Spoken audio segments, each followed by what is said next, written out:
Tengan un saludo cordial, ingeniero, compañeros de la carrera de Ingeniería Civil. El curso es de Mecánica de Suelos 2. Soy el estudiante Espinosa Muñoz Junior Estefano y voy a hablarles sobre el tema de ensayos de laboratorio en estudio de suelos.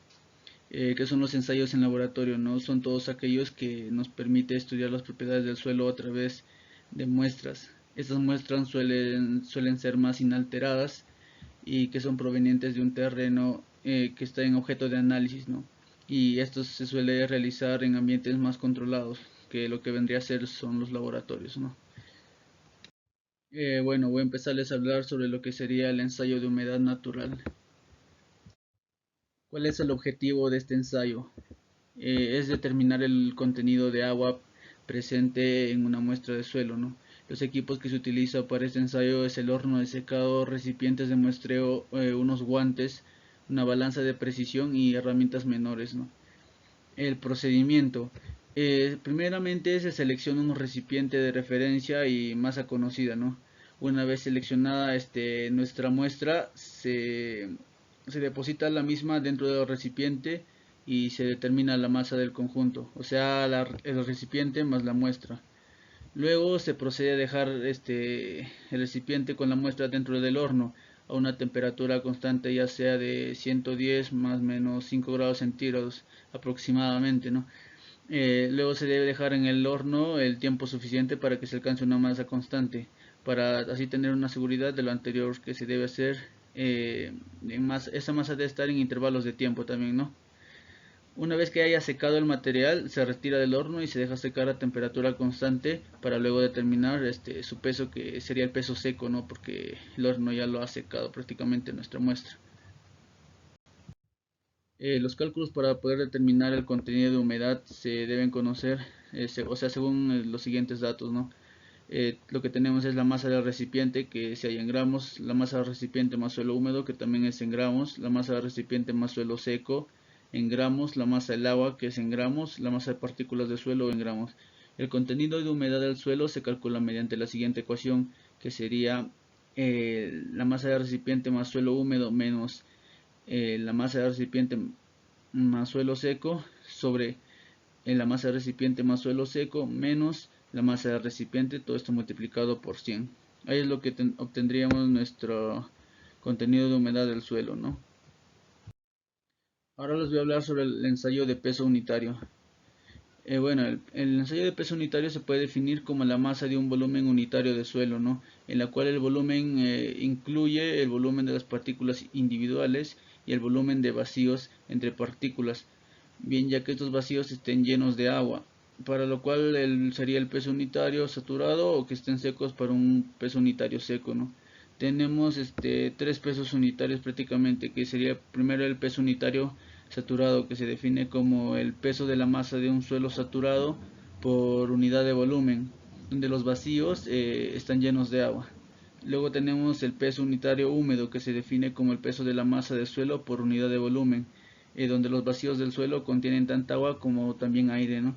Y el peso unitario seco, que se define como el peso de la masa de un suelo seco por unidad de volumen, donde los vacíos no contienen nada de agua. ¿Cuál es el objetivo de este ensayo? Este método de ensayo tiene como propósito obtener datos por medio de los cuales se pueden determinar el peso unitario del suelo, el cual será usado como insumo en cálculos posteriores para la determinación de diferentes propiedades del suelo. En este tipo de ensayo se hace por dos tipos de métodos, ¿no? El primer método utiliza los equipos. El primer método es el labrado de figura geométrica regular y utiliza equipos como labrador de muestras, calibrador pie de rey, horno de secado, balanza de precisión, cuchillo y herramientas misceláneas. Y el otro método es de inmersión en agua usando parafina, que se utiliza el cuchillo, la balanza de precisión, parafina diluida, estufa, vaso volumétrico. Bueno, primero vamos a explicar el procedimiento del método elaborado de figura geométrica regular, ¿no? De la muestra en campo que nosotros extraemos inalterada, se corta la muestra con una geometría aproximadamente de 5 por 5 por 11 centímetros, ¿no? Una vez que se tenga la condición anterior, esto se lleva a la muestra del aparato labrador donde tiene una forma cilíndrica cuyo diámetro es de 36 milímetros. Se corta los extremos de la muestra en dirección perpendicular con la mayor exactitud posible. Luego se recomienda también que la altura de la muestra sea de 10 centímetros. Luego se procede a realizar las medidas de la muestra correspondientes a diámetro y altura, y se recomienda realizar 3 medidas de diámetro, una superior, una central y por último una superior. Por último se lleva la muestra a una balanza y también se determina su peso. Y si el material del resultado de labrado es suficiente, se puede recoger para así poder determinar nuestro contenido de humedad. Ahora, lo que sería el método de inmersión en agua usando parafina, lo primero sería remoldar la muestra hasta obtener un cubo de helado de 3 a 4 centímetros. Luego se lleva una balanza, la muestra redondeada y se registra su peso. Llevando la parafina a un frasco resistente a altas temperaturas, en una estufa se diluye hasta que éste presente un estado totalmente fluido. La muestra se debe amarrar con un cordón o puede ser con un hilo y se sumerge en el frasco con parafina, ¿no? El baño por inmersión debe de cuidar que la capa sea delgada y uniforme. Una vez que se haya enfriado este proceso, se lleva la muestra de nuevo a la balanza y se registra su peso, que sería un peso nuevo. Y todo esto se retira del amarre con el hilo, ¿no?, que se ha hecho previamente. Luego se pone agua en el vaso con división milimétrica y se anota su volumen inicial. Bueno, ahora les voy a hablar sobre el ensayo del límite líquido y límite plástico. Límite líquido. El límite líquido se define como el porcentaje de humedad del suelo, ¿no? Que es por debajo del cual se presenta un comportamiento plástico. Cuando los suelos alcanzan porcentajes de humedad mayores al límite líquido, su comportamiento será el de un fluido viscoso. El objetivo de este método de ensayo tiene como propósito obtener datos por medio de los cuales se puedan determinar los siguientes constantes de los suelos: el límite líquido, el índice de flujo, el primer parámetro para determinar el índice de plasticidad. Los equipos que se utilizan para realizar este ensayo es el aparato de Casagrande, el ranurador, la balanza, el horno, el tamiz número 40, recipientes, espátula y la placa de vidrio esmerilado. Bueno, vamos a hacer la preparación de la muestra primeramente. El ensayo se realiza por el método de preparación de vía húmeda, siguiendo los siguientes pasos, ¿no? Que primero sería por el método de visuales y manuales, que se debe garantizar que el material no contenga lo que serían granos retenidos por el tamiz número 40, ¿no? Una vez que esto sea seguro, recién con la ayuda de agua destilada y una espátula se separa el material, ¿no? Una vez realizado la mezcla del material, verificamos de nuevo si hay existencia de material con diámetro mayor a lo aproximado, ¿no? Y si no hay nada de esto, ya recién realizamos el procedimiento para poder realizar el ensayo, ¿no? Una vez que ya se haya preparado el material, se coloca una parte de en la cazuela y se comprime. Luego se extiende sobre la misma procurando no dejar burbujas de aire y que su máximo valor de profundidad sea un aproximado de 10 milímetros. Haciendo una pasada de arriba hacia abajo y manteniendo el ranurador normal a la superficie de la cazuela, se realiza la ranura lo más uniformemente posible. Luego se acciona la cazuela a una razón aproximadamente de 2 golpes por segundo, contando así el número de golpes necesarios, ¿no?, hasta que el talud de la ranura se cierre a lo largo de 13 milímetros, y la ranura debe cerrarse por flujo de suelo, más no por el desplazamiento del suelo sobre la cazuela. Luego se extrae una parte del suelo presente en la cazuela, asegurándose que sea de lado, y se coloca un recipiente de masa conocida, ¿no?, y luego se tapa. El suelo sobrante se pasa a la zona de mezclado y con ayuda de agua destilado se varía la humedad de según se necesita aumentar o disminuir el número de golpes. Luego se lava y se limpia tanto el ranurador como la cazuela y se realizan 2 tanteos más, ¿no? Es necesario que todos estos datos de golpes estén comprendidos entre los intervalos de 25 a 35, de 20 a 30 y de 15 a 25. Bueno, ahora hablaré sobre lo que es el ensayo por límite plástico, ¿no? El objetivo de este método de ensayo tiene como propósito obtener datos por medio de los cuales se pueden determinar las siguientes constantes de los suelos. lo que sería el límite plástico y el índice de plasticidad. El equipo que se utiliza para realizar este ensayo es la placa de vidrio esmerilado, la espátula, una cápsula para evaporación, la balanza, el horno y un calibrador. Primeramente, para realizar tenemos que preparar nuestra muestra, ¿no? Entonces, del suelo preparado para la realización del ensayo del límite líquido se toma una porción mínima de 15 gramos, sería, ¿no? Luego se lleva a un estado de humedad hasta que el material permita formar rollos, y asimismo se puede hacer manipulada con nuestras propias manos. La reducción de humedad se puede realizar por el moldeo con una espátula o exponiendo la muestra a corrientes de aire, ¿no? Bueno, el procedimiento: se selecciona una porción aproximadamente de 1.5 a 2 gramos de la muestra previamente preparada y se hace rodar la porción de muestra entre la palma de la mano a los dedos y encima de la placa del vidrio esmerilado, ¿no? Aplicando una presión constante y no superior a una necesaria para así poder formar unos pequeños rollitos. Luego se debe formar un rollo de diámetro uniforme en la totalidad de la longitud hasta que alcance un diámetro aproximadamente de 3.2 milímetros. Una vez que alcance esto, el diámetro del rollo no debe presentar agrietamiento ni desmoronamiento, o sea que no debe destruirse, podría decir, ¿no? Que debe mantener su forma, la cual la estamos realizando, y que debe tener un material con humedad superior a su límite plástico. En tal caso, si se junta de nuevo con todo el material formando una esfera manipulada con las manos, puede producirse una pérdida de humedad, no prácticamente. Luego se repiten los pasos anteriores, las cuales mencioné, hasta lograr que el material alcance el diámetro de 3.2 milímetros y se produzca un agrietamiento y desmoronamiento del mismo. Luego se coloca en un recipiente de masa conocida y se registra el peso de muestra más el recipiente.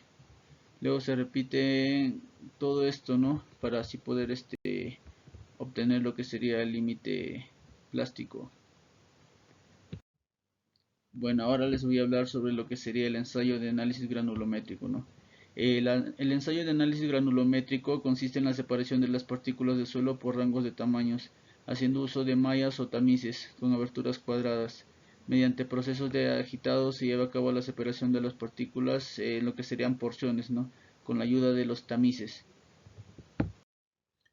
Ya, bueno, el objetivo del ensayo de análisis granulométrico tiene como propósito obtener datos por medio de los cuales se pueden determinar las siguientes constantes de los suelos: el coeficiente de uniformidad, el coeficiente de curvatura, el porcentaje de gravas, el porcentaje de arenas, el porcentaje de finos, la clasificación de suelos según el SUX y la curva granulométrica.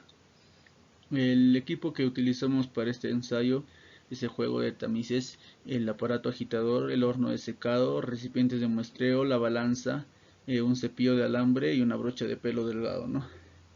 Eh, Primeramente, en la preparación de la muestra, en lo que sería la temperatura, primero, para mantener inalterada la humedad de la muestra, los sitios en donde se realizan los ensayos no deben tener variaciones de temperatura mayor a 4 grados centígrados, ¿no? O sea, ni mayor ni menor, ni tampoco un contacto directo con la luz solar. En el muestreo del suelo es la etapa previa al análisis y determinación de propiedades.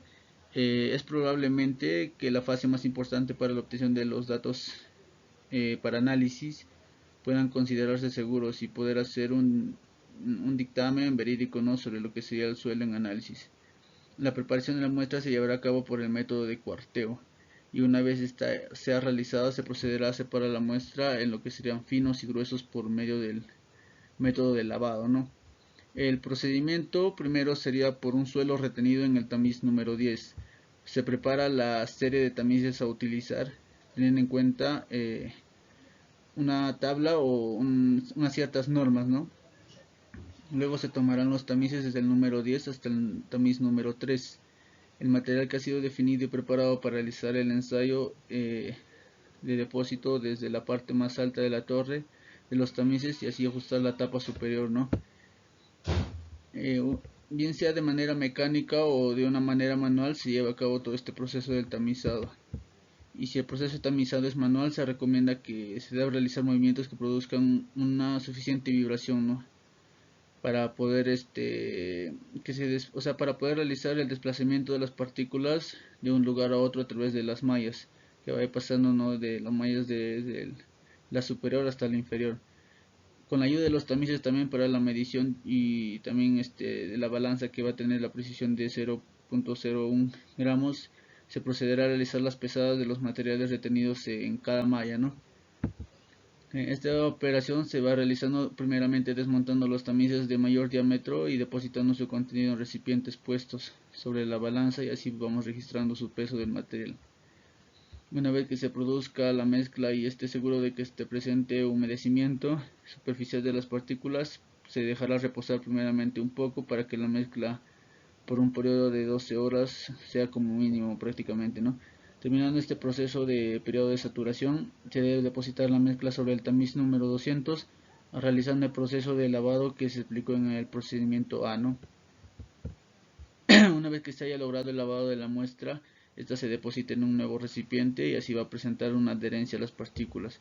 Luego la muestra se lleva al horno para ser secada a una temperatura de 110 grados centígrados hasta lograr una masa constante.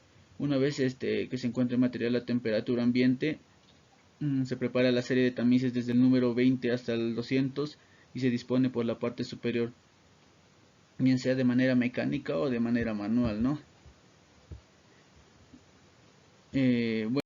Bueno, ahora el ensayo de consolidación unidimensional. Existen tres ensayos para realizar por consolidación, ¿no? O sea, sería primeramente el consolidación inicial, que es la reducción casi instantánea producida en el momento propio de la aplicación de la carga inicial y que corresponde a la reducción de vacíos por eliminación de aire. Luego, consolidación primaria, que se lleva a cabo cuando la aplicación de nuestras cargas, la reducción de volumen es producido de eliminación del agua, que está presente en los vacíos y donde las cargas son transferidas a la estructura mineral. Luego la consolidación secundaria, ¿no?, la que se lleva a cabo cuando la aplicación de nuevas cargas y la reducción de volumen es producto del acomodamiento, o sea que se vuelve a acomodar prácticamente de las partículas de la masa del suelo, que a su vez son responsables de la totalidad de la carga. Bueno, el método de este ensayo tiene como propósito obtener datos por medio de los cuales se puede determinar las siguientes constantes de los suelos: el esfuerzo efectivo inicial, el esfuerzo de preconsolidación, la relación de sobreconsolidación, el índice de compresibilidad, el índice de recompresión. El equipo es el dispositivo de carga, el consolidómetro, el anillo, piedras porosas, balanza, un horno, un deformímetro, el cronómetro y recipientes. Bueno, para la preparación de la muestra tendrá exactamente el mismo volumen que el del anillo. Para su manipulación y corte preciso, se requieren el uso de herramientas de corte adecuadas. Teniendo en cuenta que el anillo tiene bordes afilados, este entrará a presión y tomará el volumen de nuestra muestra. El procedimiento para realizar este ensayo es: primero, después de realizar lo que es la preparación de nuestra muestra, se ensamblan los anillos en el consolidómetro junto con las piedras porosas y el papel de filtro, asegurándose que la muestra expande en exceso de su altura inicial antes de aplicar cargas mayores a su esfuerzo de preconsolidación, ¿no? Luego se aplica una carga de asentamiento de 1 kilogramo, la cual genera un esfuerzo de 5 kilopascales. De tratarse de suelos muy blandos, se recomienda aplicar una carga de asentamiento igual a 0.5 kilogramos, generando un esfuerzo de 2.5 kilopascales. Luego de aplicar la carga se ajusta el deformímetro y se registra una deformación inicial. Luego se aplican incrementos de carga para simular presiones sobre la muestra, y para cada uno de los incrementos se debe registrar las deformaciones e intervalos de tiempo definidos. Luego se recomienda que los incrementos de carga generen las siguientes presiones, que sería 0.0125 kilogramos sobre centímetro cuadrado, 0.0250 kilogramos sobre centímetro cuadrado y 0.050 kilogramos sobre centímetro cuadrado. Los tiempos de registro para deformaciones en cada intervalo de carga son 1, 15, 25, 50 segundos, 1, 1.5, 2, 3, 4, 6, 8, 12, 15, 20 y 30 minutos, y 1, 2, 4, 8 y 24 horas. Bueno, ahora les voy a explicar sobre lo que sería el ensayo de corte directo a través de la ayuda de un video. Ensayo de corte directo.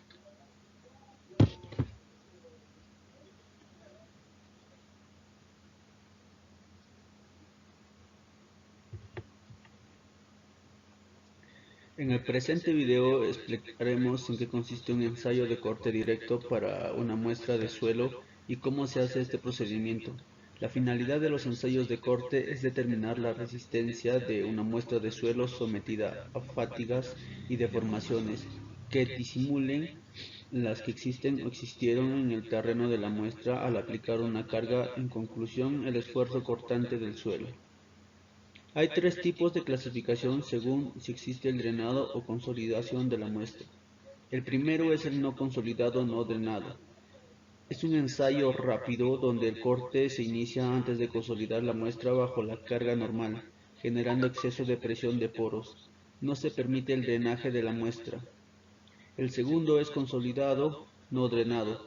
Se permite que la muestra drene o consolide durante la aplicación de la carga vertical para que al momento de aplicar el esfuerzo de corte la presión sea nula. El tercero es consolidado drenado, en el cual la velocidad de corte es lenta y se permite el drenaje durante todo el ensayo y la presión interfacial es nula. Se denomina con sus respectivos siglas CD, CU y UU. También hay otro tipo de clasificación según la forma como se aplica el esfuerzo.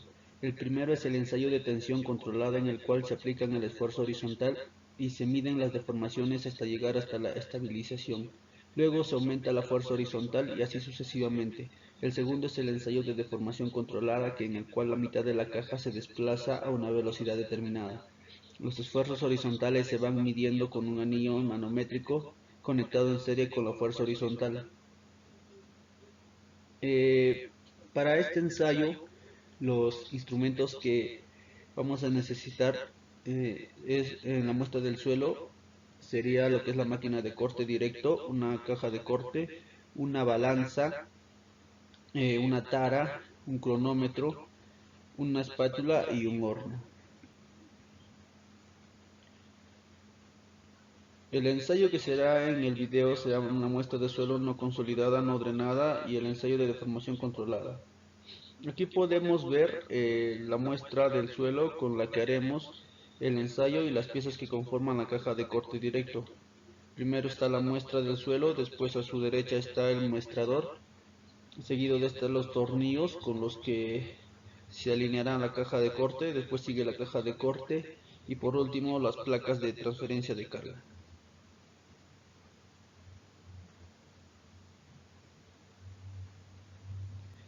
Bueno, después de tener todas las piezas se procede a armar la caja de corte.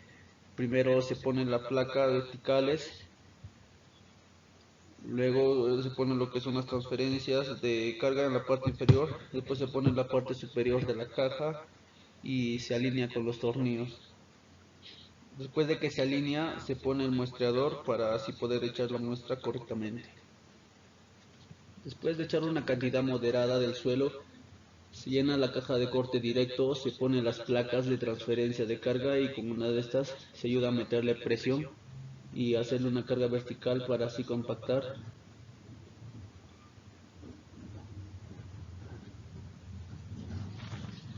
Después se pone las otras placas de transferencia y se vuelve a hacer el mismo procedimiento.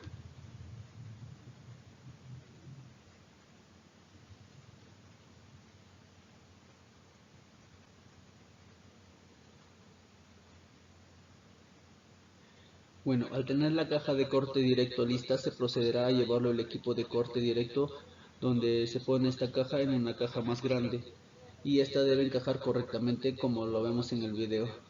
Al verificar que este encaje correctamente, se procede a quitar los tornillos de la caja.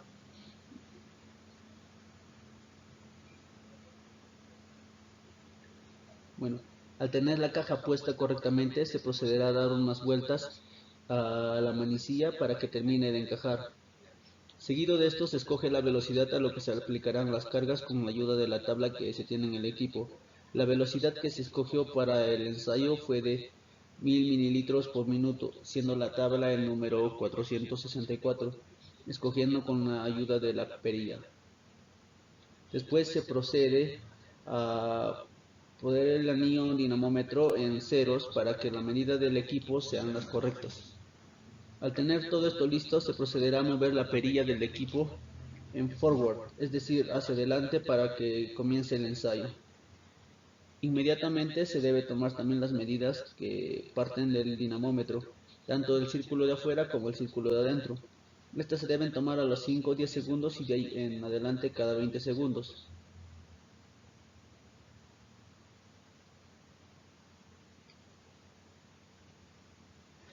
Estas son las medidas que se recopiló en la toma de tiempos, teniendo en cuenta que el anillo exterior mide los despegamentos horizontales en centímetros, el interior mide el número de vueltas del anillo exterior y podemos ver que el anillo interior avanza muy rápido, queriendo decir que la muestra falló, confirmando con estas imágenes donde se muestra todo lo que se hizo en la caja de corte directo.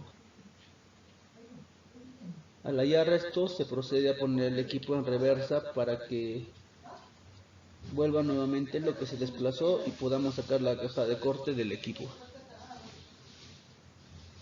Al hallar esto, se procederá a poner el equipo en reversa para que cuando esto vuelve a su normalidad se procede a sacarlo de la máquina sin moverla mucho y llevarlo hacia una superficie plana. Seguido de esto se retira la parte superior de la caja de corte directo donde queda la muestra visible y se puede ver la falla de corte que tuvo la muestra. Luego pasamos a sacar la muestra de la caja de corte y llevarla a una tara para después ser pesada.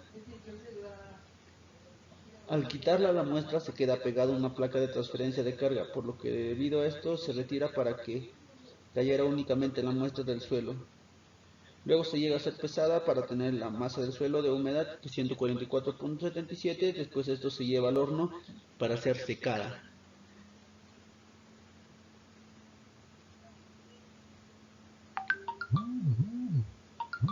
...24 horas después sacamos la muestra del horno para poder tener la masa del suelo seco para finalmente tener la humedad del suelo. Se prosiguió a pesar teniendo como resultado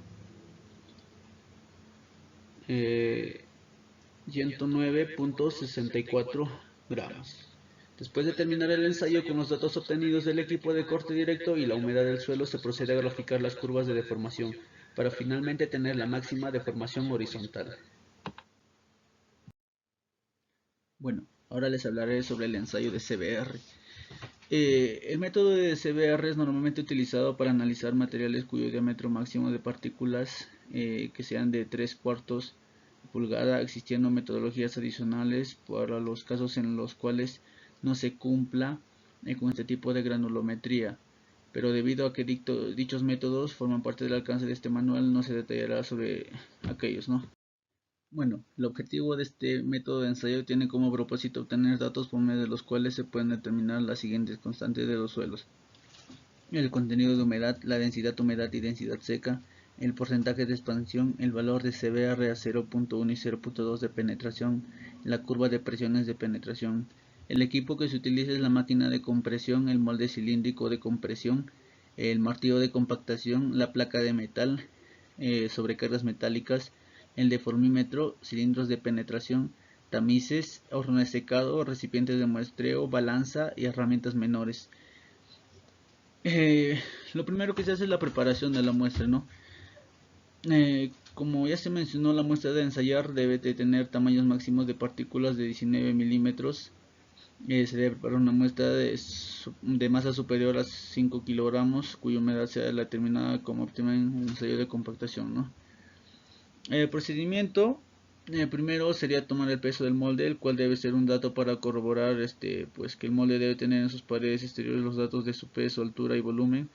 Luego se arma el equipo de compactación, es decir, su base, molde, la camisa superior y ajuste de tornillos. Luego se debe asegurar que el terreno o superficie donde la base del molde quede apoyada sea firme y no presente deformaciones ni tampoco pendientes, ¿no? Luego se introduce el disco espaciador sobre la base perforada y sobre este un papel de filtro, de esta manera asegurando que el suelo no presente adherencia con el disco durante la compactación. Luego se lleva a cabo la etapa de compactación, que para el caso serán 5 capas por tratarse del molde utilizado en un Proctor modificado. Luego a continuación se retira la camisa superior del molde y se enrasa la muestra, asegurando que los espacios que se hayan quedado sean llenados con material, ¿no?, más fino que los orificios producidos. Luego, con el fin de determinar el peso unitario del suelo, Se retira el disco espaciador y se pese el conjunto molde más el suelo compactado. Luego sobre la base se coloca un papel de filtro y el molde se coloca sobre este, ¿no? Pero esta vez está invertido de manera que el papel de filtro quede en contacto con la superficie enrasada. A partir de este paso, el ensayo se puede llevar a cabo de dos maneras diferentes, ¿no? La primera en lo que es muestras saturadas y la segunda en una condición natural. Bueno, ahora les hablaré sobre el ensayo de compactación de Proctor modificado con la ayuda de un video, ¿no?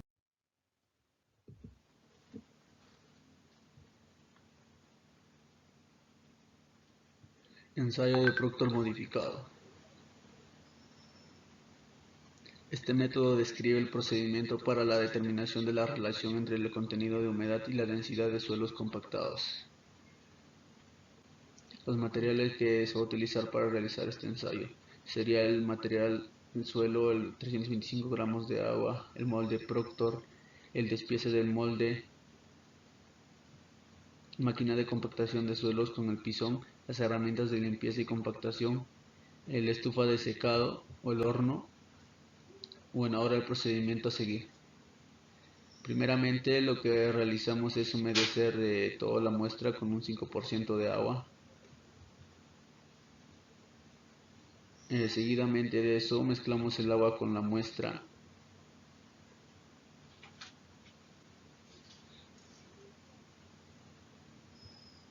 Con la ayuda de nuestras manos hacemos que todo el volumen esté humedecido y homogenizado.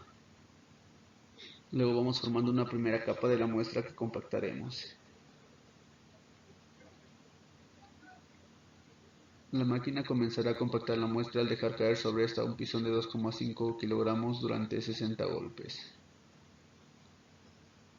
Este proceso se va a repetir con un total de 5 capas.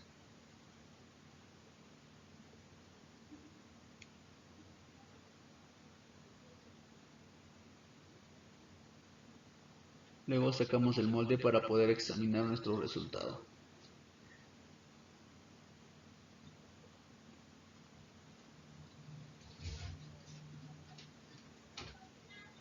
Seguidamente retiramos el suelo excedente y compactado en la parte superior del molde, con la ayuda de la herramienta, ¿no?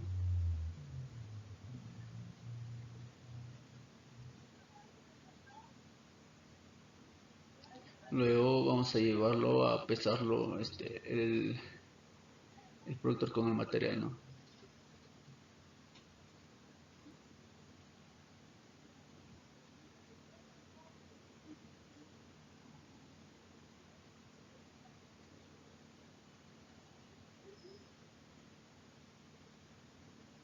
Seguidamente de esto extraemos la muestra del molde. Empezamos a retirar todas las piezas. Luego realizaremos un corte vertical para dividirlas en dos partes iguales.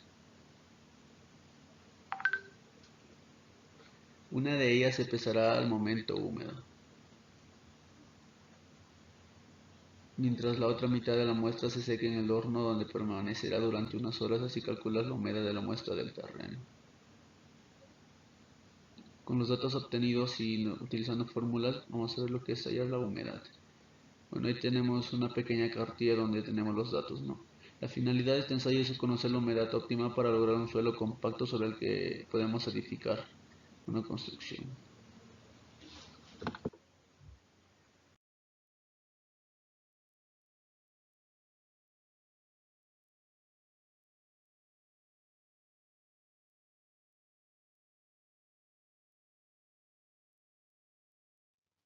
Bueno, les voy a hablar sobre lo que sería ensayos de laboratorio, ¿no? Para lo que sería el estudio de suelos. Bueno, primeramente cuando nosotros realizamos un estudio de suelos en un terreno, encontramos lo que serían muestras alteradas y muestras inalteradas. Las muestras alteradas se puede realizar los estudios en campo, que sería in situ prácticamente. En cambio, las muestras que son inalteradas tenemos que llevarlas a un laboratorio para que estos realicen un estudio a través de especialistas y con las herramientas y equipos adecuados, que solo podemos encontrarlos en laboratorio, ¿no? ¿Para qué se realiza este tipo de estudios en un laboratorio? Para así nosotros poder conocer el tipo de suelo el cual estamos trabajando o en el cual vamos a trabajar o realizar una construcción futura. En un laboratorio podemos nosotros reconocer lo que sería su plasticidad, su humedad, y bueno, pasa por un montón de procesos los cuales nos nos dan resultados, y también claro nos dan errores los cuales nosotros ya, según lo calculado, podemos obtener unos resultados críticos y así poder realizar una construcción futura, ¿no? Bueno, eso sería una apreciación crítica por parte mía. Gracias.